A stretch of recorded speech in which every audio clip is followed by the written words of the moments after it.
Peace, peace, peace. Peace and love to all the viewers out there. Welcome to another beautiful Wednesday as we go live with the subject of the Black Wall Street. Can we do it better? Can everybody hear me clearly? Yep. All right, Yes, sir. perfect. Mhm. Okay, perfect. So before we go any further,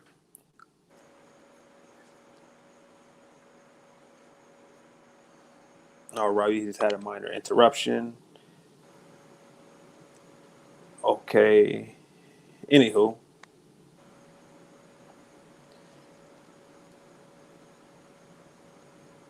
okay, before we go further, I'm your host, Brother Adele Muhammad Ali. And all the viewers, please check in. Those that's watching, peace and love. Go ahead and check in the comment section. Let us know how you're doing. I would like for our beautiful panel to introduce themselves, please. Yes. Good evening, good afternoon, or good morning, depending on where you are around the world. Locally, I'm in Florida. We've got people from all over the country that are joining this movement. Why? Because people are sick and tired. My name is Johan Salik Ali. Welcome. Put on your seatbelts. We're talking about Black Wall Street and how we're going to do it again, and we're going to build it better. Peace. I yield the floor. Hey, what's going on, folks? I'm Brother Dolph, otherwise known as Brother Dolph A. Doll Day. Here again, another assembly, another group talk, another study and learning something I'm here to learn, as well to hopefully impart some knowledge that you can share and pass along. Power to the people where it should be. Peace and love, Doris Day. All right. Can we make another Black Wall Street? Now, when we discuss the Black Wall Street, we want to be able to discuss the Black Wall Street in their success. And we will also discuss Black Wall Street as we know it as the Tulsa Massacre. So also in approaching the Black Wall Street, can we do it better? We are alluding to the building our own, because this is essentially what was done in Tulsa, Oklahoma, the Black or the Greenwood District. They had a vision. And when we talk about that vision that they had, that they encompassed, it's important for us to talk about also Booker T. Washington and the Tuskegee, because this is the one that shared the vision that they now pledge to carry on that vision that Booker T. Washington shared. So in, diving into can we do it better, let's briefly read upon Tuskegee, and as we do so, we will grab a background about Booker T. Washington. So many may know the Tuskegee University today was once the Tuskegee Institute. And the school was founded on July 4th, 1881, as the Tuskegee Normal School for Colored Teachers. This was the result of an agreement made during the 1880 elections in Macon County between a former Confederate Colonel, W.F. Foster, who was a candidate for re-election to the Alabama Senate, and a local Black leader, quote unquote, Lewis Adams. You see, W.F. Foster offered that if Adams could persuade the so-called Black constituents to vote for Foster, then Foster, if elected, would push that the state of Alabama to establish a school for so-called Black people in the county. Sound familiar? These type of promises and such are the same thing that's dangled to us today. Now, as it continues, at the time, the majority of Macon County population was so-called Black people that had political power. Adams succeeded and Foster followed through with the school. The school became a part of the expansion of higher education for Black people in the former Confederate States following the American Civil War, or the United States Civil War, with many schools founded by the Northern American Missionary Association. A teacher's school was the dream of Lewis Adams, a former slave, and George W. Campbell, a banker, merchant, and a former slaveholder, who shared a commitment to the education of so-called black people. Despite lacking formal education, Adams could read, write, and speak several languages. He was an experienced tinsmith, harness maker, shoemaker, and was a Prince Hall Freemason, an acknowledged leader of the African American community, quote unquote, in Macon County, Alabama. Adams and Campbell had secured $2,000 from the state of Alabama for teacher salaries, but nothing for land, buildings, or equipment. You see, that was a good promise on their behalf. You could get us political votes, then we could help establish a school for so-called black people. And in return, all they had to give us was $2,000 to go towards paying the instructor, but no money for land, no money for equipment or buildings, nothing. Wow.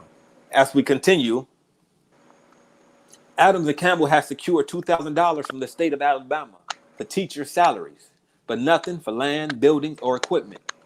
Adams and Campbell and M.B. Swanson formed Tuskegee's first board of commissioners. Campbell wrote to the Hampton Institute in Virginia, requesting the recommendation of a teacher for the new school. And Samuel C. Armstrong, the Hampton principal, a former Union general, recommended the 25-year-old Booker T. Washington, an alumni and teacher at Hampton.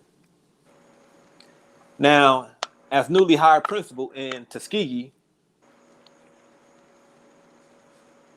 he began classes for his new school in a rundown church and a shanty.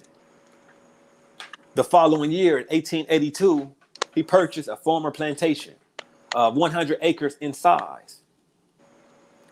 You see, he purchased 100 acres in size. You know, this also goes to show the ability we have as people to also acquire land, because there is value and wealth in land acquisition. And unfortunately, many of us today don't know the benefit or the true economics in land ownership. So with that being said, Booker T. Washington began classes for his new school in a rundown church and shanty. The following year, in 1882, he purchased a former plantation of 100 acres in size. Now, Booker T. Washington, the oral history bypass that. By the start of the 20th century now, the Tuskegee Institute now occupies nearly 2,300 acres. But now in sharing that, let's look at how from Booker T. Washington's vision of when he became the principal of this newly created Tuskegee. He wanted to create and teach us skills in the industries. He wanted to teach us those things that every nation teach its people at the very foundational level. Because you can always rely on a strong foundation to carry a people on. And this was his vision. Self-reliance.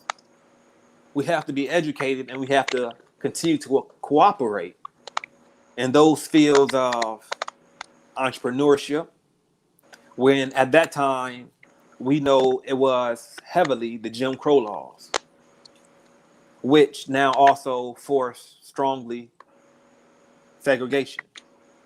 Not separation, but segregation. Those are two different things. As segregation denotes an inferior status for one and a higher status for the other. But in separation, each should be on equal footing to handle their own affairs as independent bodies of people. So now,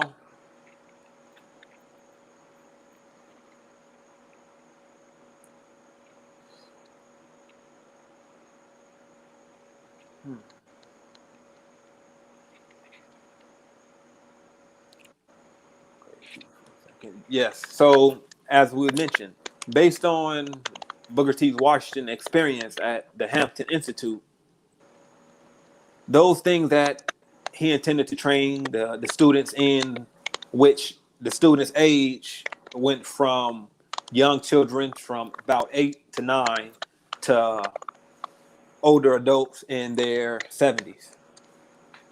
So one thing we do know is you're never too old to learn.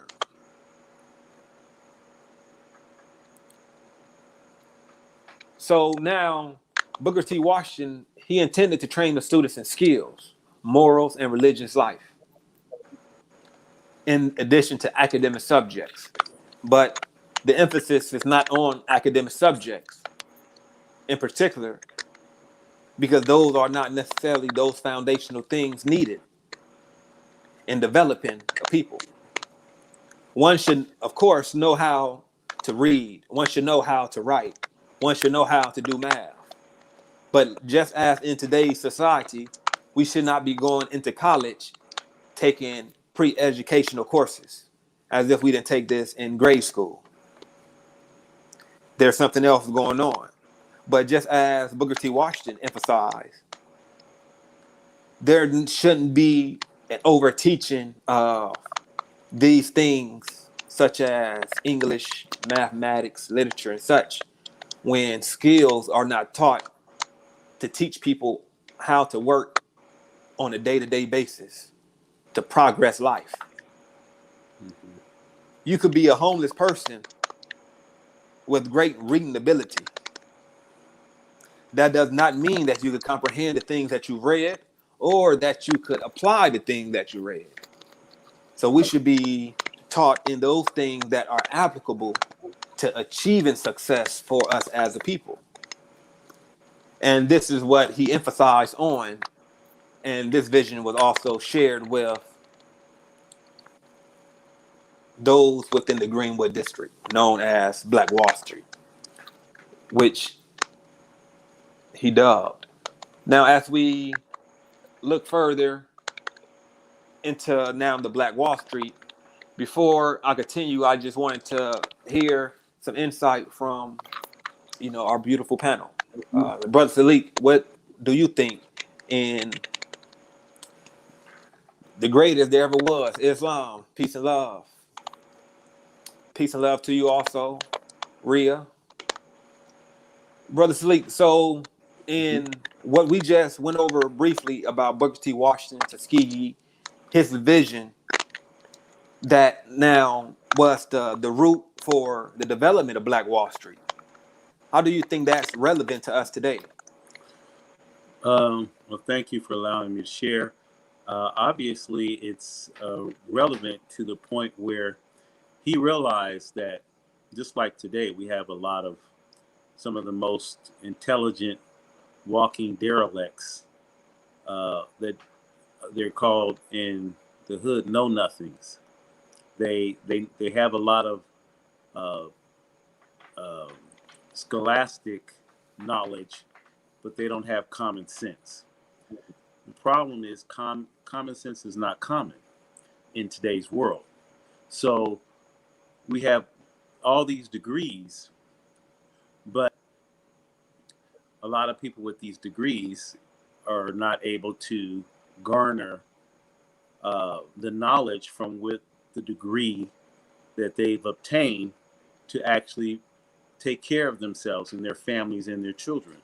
So his vision was simply to give people the skills that they can do, learn to be able to be self-sustaining.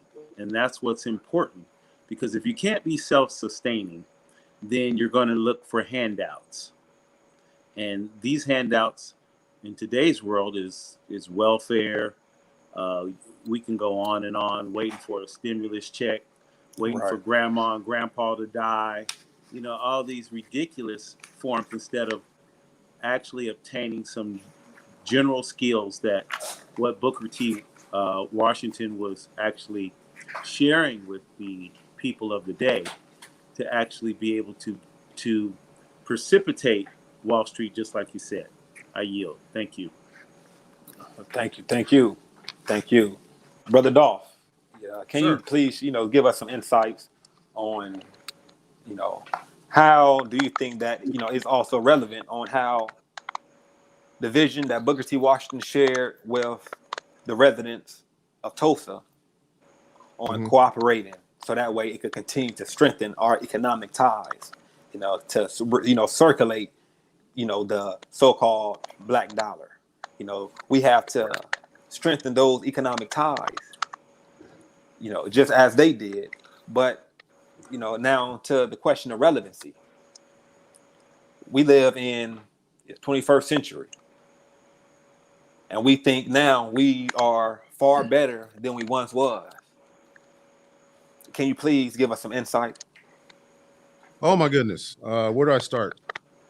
5 years ago or so, I actually was physically there in Tulsa before, and I've seen the results of it from just talking to a few of the people that ran businesses there that were Asiatic people, and seeing how the area wasn't really, there wasn't any repair being done to it that I saw at that time. What was clear to me though, and what's clear to me now, is that there's been a template to pattern from that enables one to really think that it can actually happen again. However, what's kind of gotten in the way of that, is these social policies and initiatives and doctrines that made it kind of a bad thing to separate ourselves and generate our own economy and our own substance and our own way of being and functioning in society. Hmm. And it's deemed and considered a problem unless you take advantage of those things, such as set asides, which is what we Right. actually experienced this weekend in a major set aside.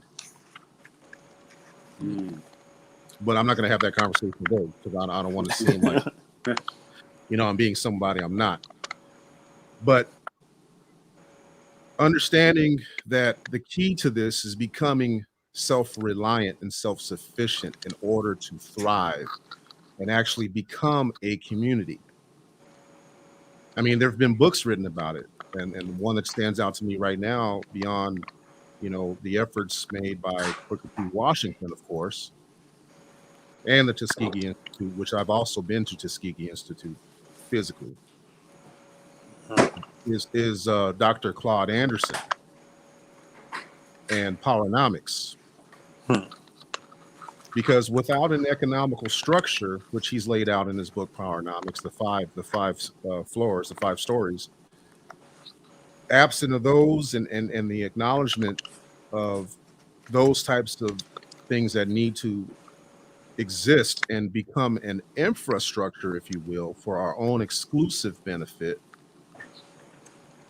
that we can recycle our monies more than just once, if that much, within our existing communities to build upon and create resources that can sustain and create wealth sustenance, not just getting things.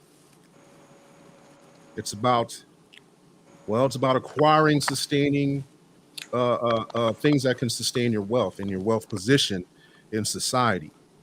And chiefly among that is land. But I don't want to steal the thunder. I'll touch on that a little later because I just ran across something. But that's the overall impression that I got, is that he built from his own, on his own, and created something the pattern from. I yield. All right. Thank you. Thank you. And, you know, just to intercede and to add to, Booker T. Washington shares in his book, Up From Slavery, a quick excerpt I would like to read. It states that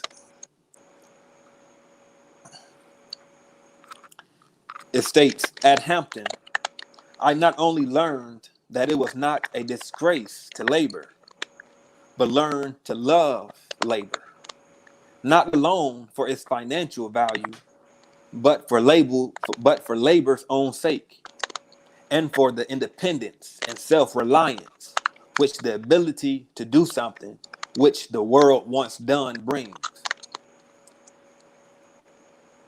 And I share that because it's important for us to understand that our labor brings self-reliance. It brings independence. When we labor in those things that other nations do to sustain themselves. And a nation is not sustained by philosophy. A nation is not sustained by all of these things that's not tangible. That one cannot work a day's worth and bring fruits from his labor. So in continuing with now the Black Wall Street, I would like to bring in and introduce the roots. Peace and love, Brother Mustafa. Is he still with us? Okay, I think he's having technical difficulties. Now, when we're talking about the area of Oklahoma, that area, as it reads, many so-called African Americans came to Oklahoma during the Native American removal, which many of us know as the Trail of Tears. Those that are not familiar with the Trail of Tears, I hope that you research the Trail of Tears beyond, a scanty research, but to really look into why, how, what made these things possible, and what role does it play with the condition that we and our brethren that are considered Indians, the condition they are in. Understanding how the Trail of Tears affect us now, how it affected us then, because we cannot just look past these things as if these were just events that took place in the past, and that's that. Oh well, on to the next. These are strings that affect us, that have us bonded through history, and we shall not want to repeat these things. So it's important for us to have a clear understanding of what took place before us, so we can know what not to walk into in the future and in these present times. But now, in continuing, when these tribes came to Oklahoma, they're slaves or people of color, as this article that I'm reading from Wikipedia states. Now, mind you, Wikipedia is not a go-to resource. However, Wikipedia, for those that like to research, Wikipedia does present great information. To filter through that information, to verify the greatness, it's good to go all the way to the bottom where it mentions references and follow the references. Don't take everything that you read for face value. We have to dig deeper. So when you look at the references that they reference and the references that they reference, whom they reference from, then you're able to find some substance. So I suggest that if you don't know where to start, Wikipedia will be a great start to do any type of research. And then go down to the references, and you'll be able to find a whole catalog of a variety of places that you can now adventure into. Now, in moving forward, Many of the settlers were relatives of Native Americans who had traveled on foot with the so-called 5 civilized tribes along the Trail of Tears. Others were descendants of people who had fled the Indian Territory. Many black residents were also from the various Muskogee-speaking peoples, such as the Creeks and the Seminoles, referencing us being natives, for those who didn't catch that hint.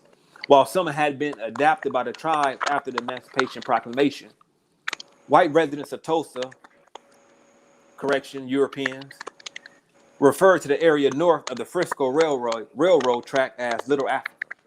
The success of so-called black-owned businesses there led Booker T. Washington to visit in 1905 and encouraged residents to continue to build and cooperate among themselves, reinforcing what he called industrial capacity, and thus securing their ownership and independence.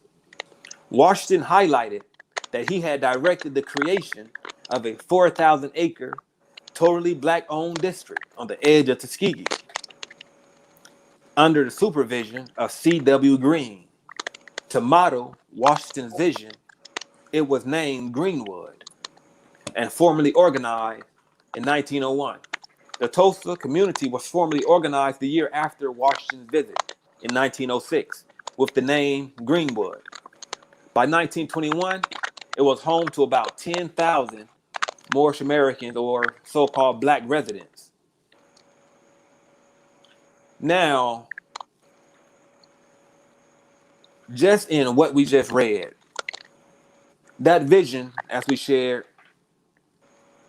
is what the Black Wall Street was founded on. They prospered to the point where this was one of the most prominent so-called black or Moorish communities within the confinement of the United States border.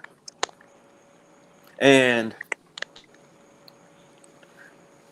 the big thing that now, when we look at everything that they had, because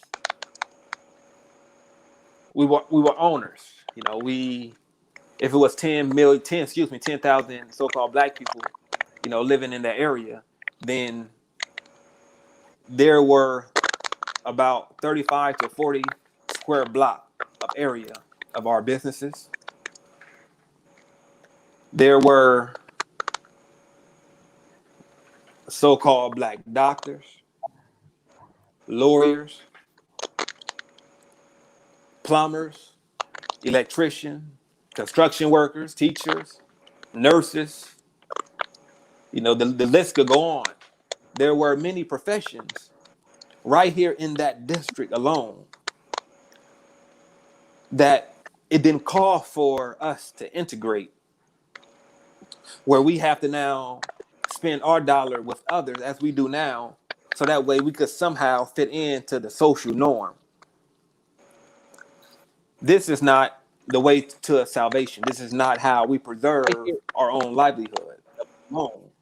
So as we mentioned about economics, circulating our own dollar, it's important for us to keep it circulating within our own community, because then and only then do we know that everything from the beginning to the end is beneficial for those same people. But when we spend outside of our community, the instant we get paid, then nothing goes towards the development, nor does it goes towards any of our programs to help uplift or educate none of our youth. It provides no type of security to our elders. So in modeling what was done in Tulsa, Oklahoma, then it becomes clear that it's important for us to spend our dollars with each other. So for all those that's in the group, this is why we always suggest for you to post and share any businesses that we may have as individuals, that we know our friends may have. Let's, share them amongst each other. Let's support each other. Supporting each other businesses, even in the most basic level, because most of us are just starting. So we need that beginner support. and we shouldn't be shy to promote our business in a circulation of like-minded people. So those that have skills, share them, because those within the group may need those skills, and you can provide that service where we don't have to now seek outside of ourselves. So with that being said, the Tulsa Massacre. The Tulsa Massacre took place May the 31st and June the 1st, 1921, when mobs of European residents, some of them deputized and given weapons by city officials, attacked Moorish residents and destroyed homes and businesses of the Greenwood district in Tulsa, Oklahoma, alternatively known as the Tulsa Race Riots or the Black Wall Street Massacre. The event is considered one of the single worst incidents or racial violence in the United States history. The attacks burned and destroyed more than 35 square blocks of neighborhood.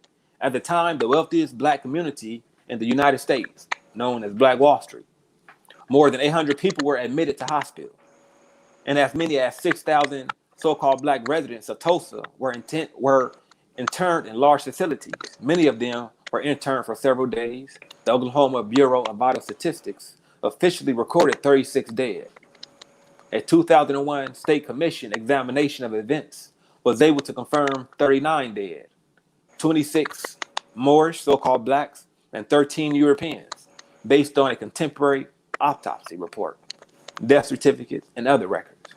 The commission gave several estimates ranging from 75 to 300 dead. Now, I don't want to go into necessarily the minor incident that sparked the so-called controversy that led to the massacre taking place. But what I wanted to highlight is something necessarily bigger than, those small things that erupted the tension. The tension was already there. The tension was just waiting to explode. The Europeans on one side. Then you have the Moorish community or the so-called black community on the other side, growing and prospering in what is known as Black Wall Street. So in this time, you got the Jim Crow laws. You have Oklahoma had just become a state, so the Jim Crow laws were being enforced to a way that we don't necessarily see them today because it's subtle with the form of forced persuasion. So when we now look at the strain, the tension that was taking place in that time, it was bound to erupt. But now, as we mentioned, the Jim Crow laws were put in place to control and keep oppressed the so-called black people. But it wasn't working because what it did was give us the opportunity to live and work amongst ourselves, which brought prosperity. And that also brought a lot of disfavor from city officials and the government. This is why when we look at the special commission report that was done in Tulsa, Oklahoma, about the Black Wall Street Massacre, in the incident, it shares with us that of all the perpetrators that was involved, it shares with us what type of weapons was used. And when we even, look at the weapons that's used, then we know these weapons and such are not accessible to regular layman citizens. We're talking about in, the 1921, the weapons that were used were handguns, rifles, machine guns, bombs, machine guns and bombs, used dropped down out of helicopters, and we know citizens just don't have access to these type of things. It's rare you find a citizen with access to a helicopter and bomb. to just drop on a city, or to have a machine gun mounted on a helicopter, to know a pilot who would do the feat. Yep. With that being said, the city was highly involved in the eradication of the Tulsa district, known as the Greenwood District. And as I pull up this report, I would like to read it. But as I do so, I would like for Brother Mustafa to share with us so far his opinion. Excuse me, more than just your opinion. Your wisdom and your thoughts on how the aims that Tulsa, Oklahoma showed us in fruition, how are we able to duplicate that? So as I find this report, if you could, share with us your insight, we will be, very grateful. Indeed. Peace and love to the family. How you doing? Peace. Peace. All right, all right. My thoughts on it being duplicated again. It can, and we have the example that was shown to us through the Black Wall Street adventure. The only thing that I see that they didn't have was national law protection. You see what I'm saying? They all fell up under subjects, even all the businesses that was created. You see what I'm saying? So, from a law perspective, I think that's what allowed the infiltration to happen, or should I say, all the destruction, on all the trauma that took place. Which, from what Adele said, the tension was already there, and it took a small incident, which was basically an accident from an elevator situation, or some situation to where a brother tripped and fell and hit a European woman, and that situation was blown out of proportion and all that, and that's what led to the to what happened.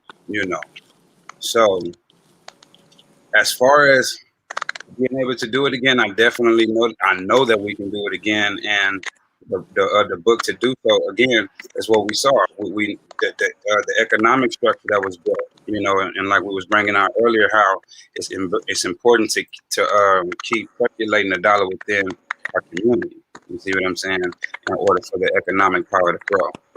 So the oppressor knows the upside of us becoming one and becoming an economic structure and power. You see what I'm saying? And that's what they fear. That's what they fear. You see what I'm saying? It's all about keeping us under the thumb, at the end of the day, for the sake of words. So I would say in acknowledging this, as well as keeping in mind everything that we always talk about in the form of studying law, the importance of nationalizing yourself and so forth, you will see that if we don't have the law protection around anything that we're doing, then we can create what Black we can create what Black Wall Street was, but we will still risk of it being destroyed the same way, if not worse, without that protection. Right. So that's my take on it from the research that I was doing on it. Because they had a few documentaries that just came out recently within like 2 weeks, and I checked out one of them. So very touching. It's very touching. You know what I mean? Because it's when you think about, when you see, if you've seen the documentary, when you see the pictures, you know what I'm saying? It goes from a prideful thing as our people striving to the just miserable psychological setback that it did to us as a whole when we lost it all. You see what I mean? So what they say, try not to repeat the past. Right. Man, so that's my take on it, though, family. Thank you, Brother Mustafa. And to highlight what you just mentioned, with all of those skills and talents that our people had within that district, lawyers, judges, doctors, nurses, we were still part of the construct of the United States laws. instead of writing our own laws, establishing our own administration, which we sure had the skills to do. We should have done. However, this is what we know now to do. There's no way. Can you hear me? Okay. There's no way that we could continue to wait for another people to change how they feel about us. That does not work. We cannot think that our life, our livelihood, our children's lives could continue to wait for other people to change how they view our sons or our daughters. You know, maybe I'm just gonna give them one more of my sons and see if they treat this one right. We cannot no longer wait for them to change when we have the means to create and develop our own administration to provide for our own. This is now what time called for us to do. When time called for us to react, or respond in a certain way, then we must respond in a proper manner. Because if we do not respond in a proper manner, according to time, then we become extinct.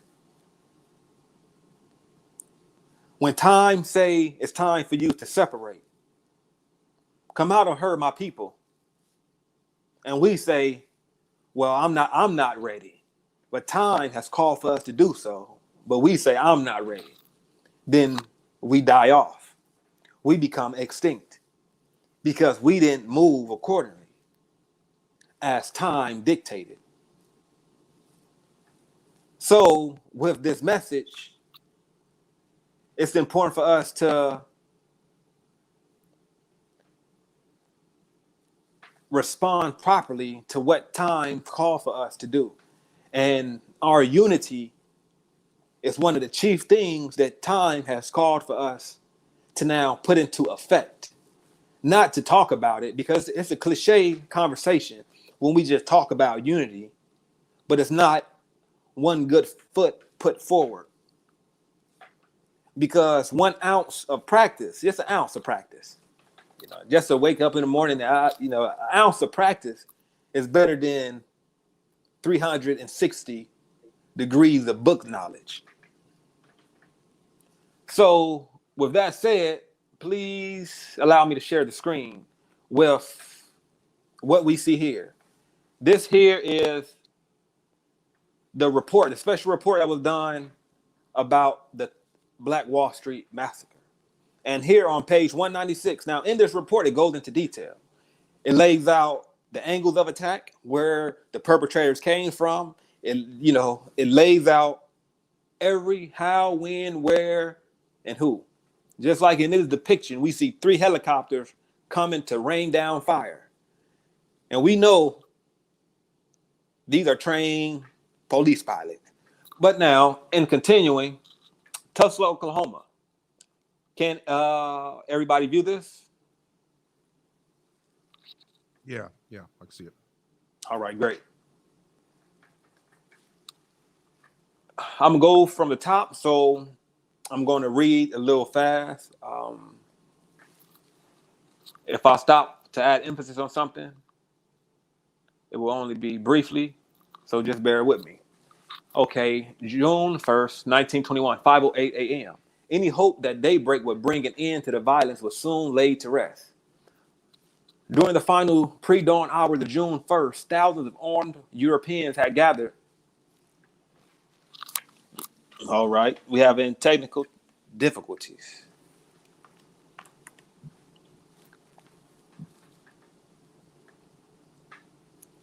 All right, if we could hold off one moment as we get that worked out. But now, in continuing, for the viewers out there, go ahead and give us a like, give us a thumbs up.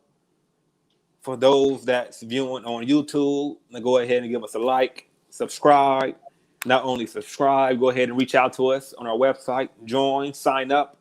Membership is free, and that's the basis, the start of community is being able to be responsible for one another, to know where we all are are in regional areas, so that way we could be more effective in the work that we do. So that way we could be responsible for one another in a crisis or situation, because we should be able to assist each other before any type of outside source does. This is the importance of having our own administration, because when we need assistance, we should also be able to have a welfare pot for those that need assistance. We shouldn't always rely on mama government, the United States, to come now milk us back to health. Right. When we know all of their milk is now filled, or has always been filled, with toxins, filled with GMO, Tainted. filled with all of it. It wasn't from nature. Tainted. You know, so I was going along with you right there, man. You had me. all right, it looks like we almost back in action. So, as mentioned, go ahead and go to our website. Our website is bound down below in the ticker.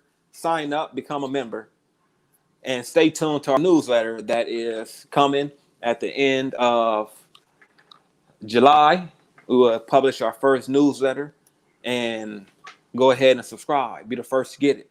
Be the first to participate in the great movement and uplifting acts that we are endeavoring. Now, let's see.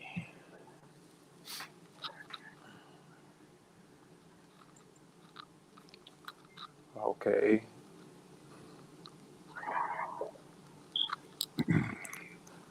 All right. Can everybody see the screen? It's coming up now. It's coming. It's coming. Yeah, There it it is. is. All right, we back in action. So as we were reading, this is a true report. You know, this could easily be found to see who's behind these cunning, deceptive acts, because this is not righteous at all. But for us to just forgive such nuances as if, oh, it won't happen again. They change, then we become the one that's naive. Mm-hmm. As it tells us in the Moorish Holy Quran,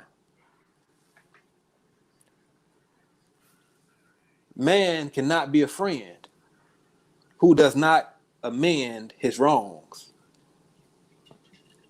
And we've been wrong for over 400 years, and none of them have been amended. Right. But I got a holiday though. You're right about that.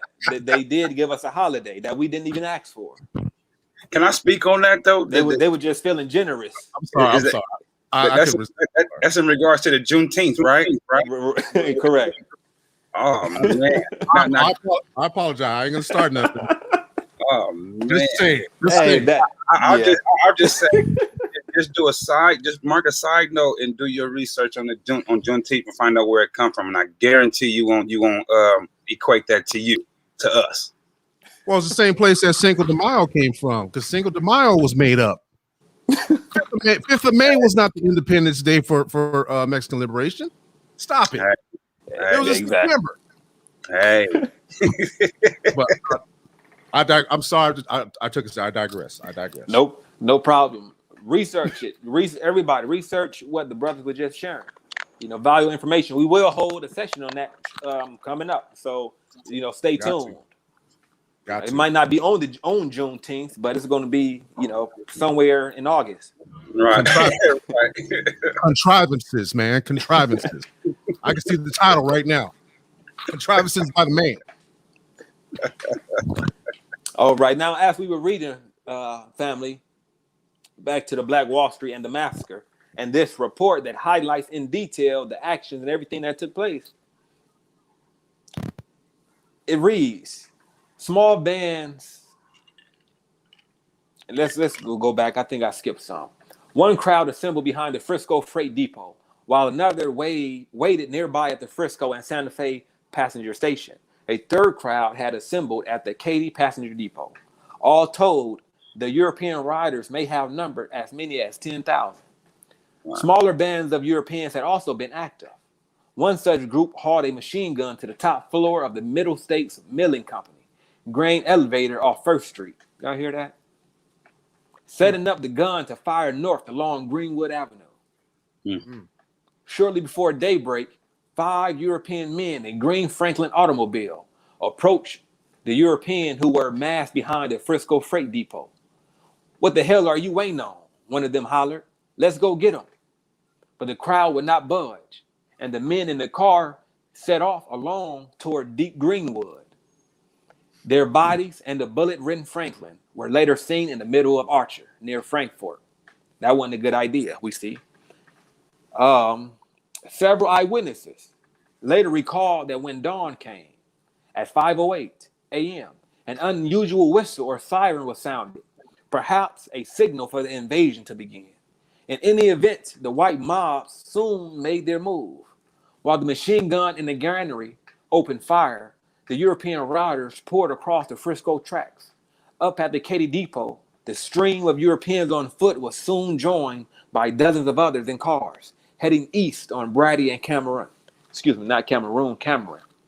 While African Americans, so-called, fought hard to protect the so-called black commercial district, the sheer numerical advantage of the Europeans soon proved overwhelming.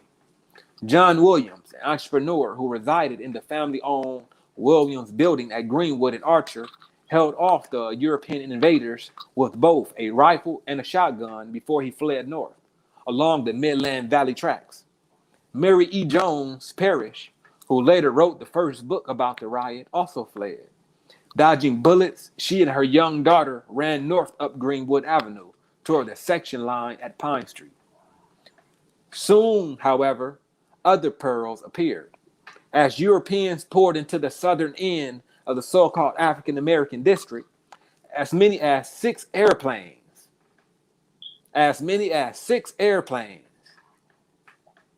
How many? 6 airplanes manned by Europeans appeared overhead, firing on black refugees and, in some cases, dropping explosives. Now, if I might add that for a second, that is the first documented incidents where an aircraft dropped a bomb device in peacetime over members of the general public. Exactly. This is the first terrorist attack by standards of the United States On his own people, on his own subjects, quote unquote. Yeah, they went on a who ride, if you will. Exactly. Use street parlance. They invariably went on a who ride after their enemies, after what they considered were their enemies at that time. Exactly. Now, as it reads, 6 airplanes manned by Europeans appeared overhead, firing on black refugees, and in some cases, dropping explosives. Yep. Gunfire also erupted along the western edge of the so-called black community. Particularly, fierce fighting broke out along Standpipe Hill, where 40 to 50 National Guard soldiers traded fire with so-called African-American riflemen. You see, the National Guard was involved, and we know whose side they was on, because they wasn't on ours. Activated by the state. That's what National Guards, the representatives of the actual state itself. Mm-hmm. Exactly. So you got all of Oklahoma, the European residents, and the city, and the state troopers, all at war. Yeah. On all of the residents of so-called Black Wall Street. And they were only a state for 14 years? No. About 14 years. They just became a state in the early 1900s. We're talking 20th century. We're talking like my grandmother was born in 1923. How about that? Right. We're talking recent history, y'all. Exactly. This is recent history. Exactly. So now as it mentions, it says that 40 to 50 National Guard soldiers traded fire with so-called African-American riflemen. who had set up defense lines off of Elgin and Elgin's Place. On Sunset Hill, the European Guardsmen opened fire on black neighborhoods to the east, using both standard issue 30 caliber 1906 Springfield rifles, as well as the semi-defective machine gun given them by the Tulsa Police Department. Do y'all see that? Let's zoom in, son. I don't think y'all see that part. Y'all see that? Now, who were those black riflemen that traded or that they traded with as far as the gunshots? Those were World War II. Well, I'm sorry, Exactly. correction that, strike that. They came off for World War One. Mm-hmm. They came off from World War One. World War and didn't One get vets. any kind of drama where they served. Pretty much, they handled themselves well, and they get back home and they're treated like this. Exactly. And they find out who the enemy was all Right. along. All along. Yeah. Ain't that something? Yeah. Come back home to find out who the enemy is. He in your bed. When you left, he was in your bed. Oh yeah. When you left, he was brainwashing your man. kids. Had they brain in the sink with all type of juices flowing. It just, let's be honest, Ooh. we up against it. Big So it's time. important for us to understand what we must do at this time, and it's to come together. Because Right now. the police department, not just Tulsa Police Department, recently it was a situation just in Compton, California, where they just now so-called quote unquote discovered that they have a gang in the Compton Sheriff Department. Oh, I knew that Where- in the 80s, man. I And knew they that in the target 80s. so-called blacks. So Tulsa Police Department, it didn't stop there. No, I didn't. It's And unfortunate. and still haven't stopped. So we have to really understand what time it is, what time calls for us to do. Right. And as the scriptures say, come out of her, my people, so that you don't be partakers of her plagues. Because her sins have reached to heaven. Recall the inequities that she put on your forefathers. Pay her double. So, with that being said, Black Wall Street, can we do it better? Yes, we can. It can be done greater. And we have to. Because we now stand on the shoulders of those that came before us. So like Brother Mustafa said, it's not an option. We have no option but to do it better.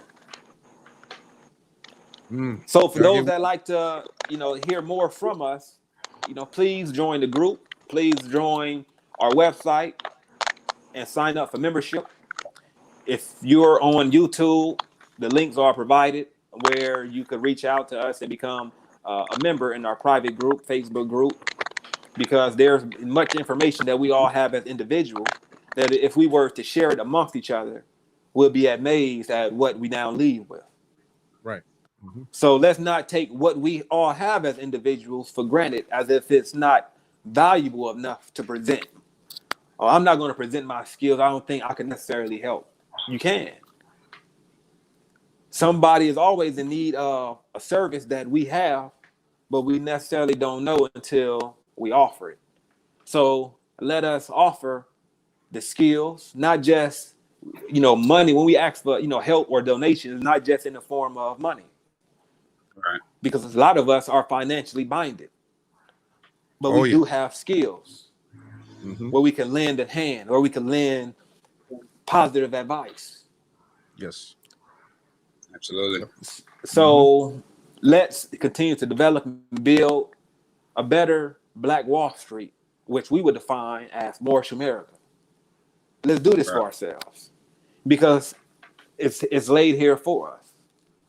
Right. The earth is spacious. Let us get the peace and join those like-minded that also want to endeavor in getting the peace. Brothers, if you would like to share before we close out this session, I would like to yield the floor and allow you beautiful brothers to go ahead and wind us down. Yes, this Brother Salik here. I just wanted to briefly share. We're going to have to do another segment because, we've been talking exclusively, primarily about the problems that happen and what happened. But we really should get into the solutions on what can we learn from it, and how, with the economic dollars that we have, which far supersede what these brothers and sisters had. We have the internet. They didn't have the internet. We've got a lot of things that we should really be discussing about solutions. When people are tuning in here, we've got problems. Everybody's got problems, but we really want to focus on solutions. Hopefully, we can do another session on this, because I know the brothers, each one on this panel, has some solutions that we want to share on how we not only prevent that from happening again, but how we can build, like the first FUBU was Black Wall Street. Like the brother Hannibal Johnson, the author of Black Wall Street, he said he wanted a vision to create something for Black people by Black people. That's FUBU, and that was way back then. Right. So I'm just sharing this. I think we really want to share with you some actual solutions to help you get out of your current situation, and so that your future, because right now we're all caught up in bling and things that are, for now, we get our big checks, our stimulus checks, our tax checks, and we're giving it away. We're not putting it into land, resources, and things of that nature. And what's happening is, it's like in this report that I read, it's going to take us 228 years at the rate we're going to catch up with the current pale-skinned European counterpart economically, because we're just throwing our money away. We go, as soon as we get the check, it's Prada, FUBU, Gucci, this, that. We're living in the now and not looking at the future. And this is what we need to focus on, is the future. Where are we going with this nation, and how are you going to participate in it to help us get there, to build the new Black Wall Street? I yield the floor. Thank you. I just say, knowledge is power, family, and you can't do anything without the know-how. You have to read something in context of whatever it is your endeavor is to get that know-how. So, if it's nationality, you have to do your research on what nationality is. If it's law, you have to do your research on what law is, and see how you can implement that in the structure that you're a part of to make it beneficial. That's what all of this is about. It's about learning something and figuring out how can we apply it to benefit us as a whole. That's it, but without exploitation. So don't turn a blind eye to research. That's the key. I yield the floor. As a people, we need to understand that we are in dire straits. We need to understand that we are getting canceled out. There are 9 areas of human activity occurring, and it's all affecting us and the way we operate within this society, within this construct. We need to come up with ways, means, and methods by pooling our resources, because that's what this is all about. This is about pooling our resources and coming together as a collective group, as a critical mass, to go ahead and operate the way that we need to operate instead of under subjugation. Okay? Among the ways in which to do it is recognizing that land is a very viable resource. That land basically assures and likely assure economic prosperity. And that land may also be rightly called the original source of material wealth. It is about us attaining material wealth as a group collective, so we can build a nation that is moving. So far, there is no movement. We are stagnating because we are blinded by misplaced emphasis on the wrong things, emphasis on being individuals, a collection of individuals, instead of a collective mass of people that are moving in one direction, which is forward. We are staying backward by accepting these tokens, accepting these symbolisms, these symbolic gestures that don't end up being anything of substance. If you want to remain out of substance, then don't support these things that are going to be to your benefit at some point in time. It is not a microwave fix. All right. It's going to take time, and I yield the floor.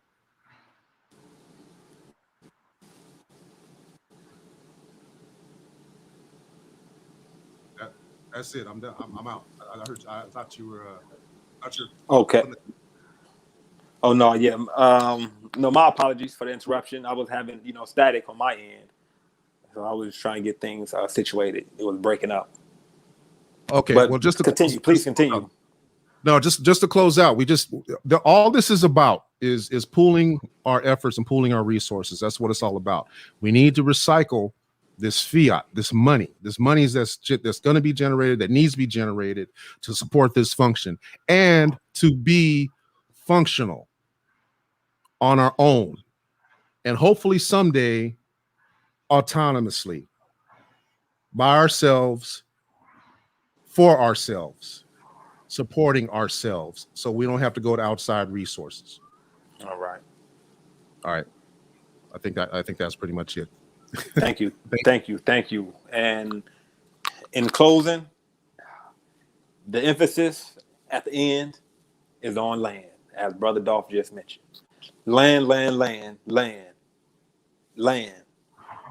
That's the first thing that have to be acquired if we are to build and develop, is land. Because we can't build and develop if all of us are renters. We can only build and develop if we have a safe space to plan, to grow, and to develop. So with that being said, all those that are interested in land acquisition, then reach out to us. If you know somebody, then reach out to them and bring us in connection. Because this is something that we must endeavor towards. And I hold that everybody use this as a measuring stick when looking at any type of movement that endorses liberation. We have to aim towards acquiring land. With that being said, to all the beautiful viewers out there, peace and love. Go ahead and give us a like, subscribe. Please leave us a comment and tune in Wednesday after next, as we go live every other Wednesday. If you were to look on our website and follow the calendar, it will keep you up to date on our events and our planned lives. So with that being said, don't forget to sign up at the embassyofthemoors.org and become a member. Peace and love. Have a beautiful night. Peace.